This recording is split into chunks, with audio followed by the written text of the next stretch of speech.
Right. So, as part of our process of understanding over the claim center whenever we are processing it. So, in the last sessions, we have discussed about the workflow, right? So, how the workflows can be created uh, in reference to the claim center projects. All that was discussed. Today, uh, we are discussing about the bug report because whenever we create claim center processing, adjudication, etc., in reference to the implementation, whenever we do, there are some bugs which might also be taken place that has to be prepared in a bug format because when we are performing any testing, especially manual and automation testing, whatever the bugs that were identified, that has to be documented.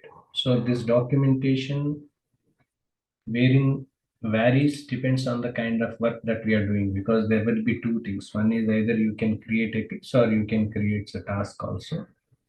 So assume that we have taken task. Okay, that's what something we have done, right? So now here you need to mention about the kind of bug that we have identified, whatever the bug that we have identified. So that can be mentioned over here, right? So we need to provide a clear the description of the issue. Okay, what are the different steps that are to be involved, and how can we encounter the errors that we have identified? As an example, I'll tell you.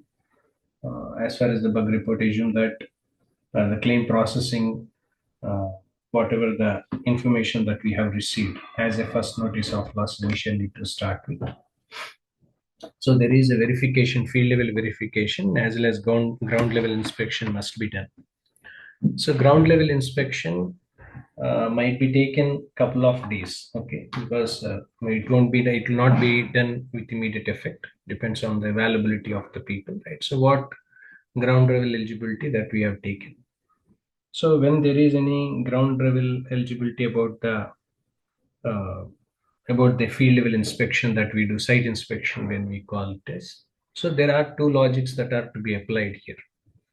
So this is something for the people who are already applied and whoever has processed and verified and validated. This is one condition. Second condition, verified and validated, but subject to terms and conditions, whatever the claims that are processed uh, must be based upon the kind of category that belongs to. Okay, so the bug report when we are updating, so those are the bugs. Assume that under the conditions that you have mentioned here, right? There are two conditions I have mentioned you.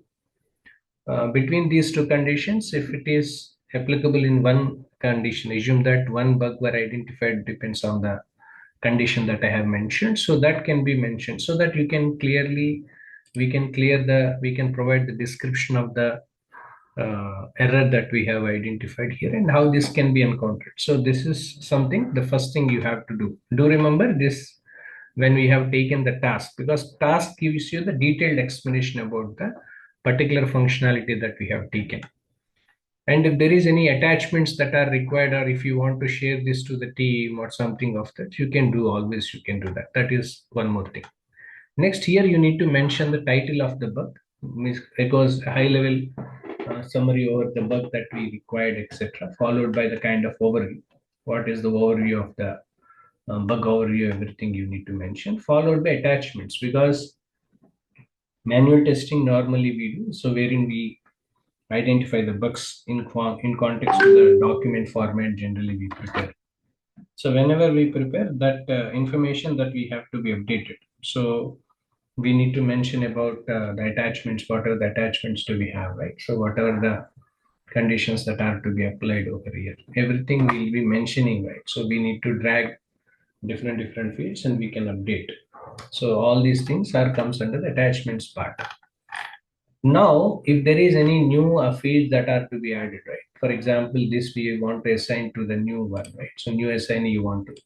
So if you want to create a new field and all, you can always, we can create a new field. Assume that, for example, drop down box we have taken. Okay, drop down box claim status. Okay, for example, this is the field name you are going to create.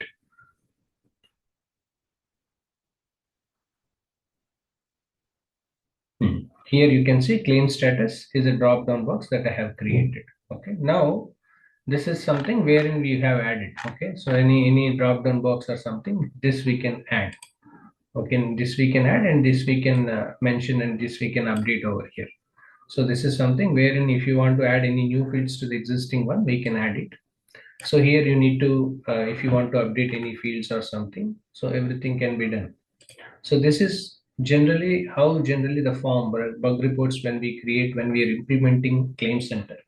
So being into the role of an analyst when we are working on, whenever we are processing the claims adjudication, claim settlements and all, when as far as implementation is concerned. So this is how generally the testing people usually do. Along with testing people, even being into the analyst role, so we will be preparing even this. I hope this is all about the session.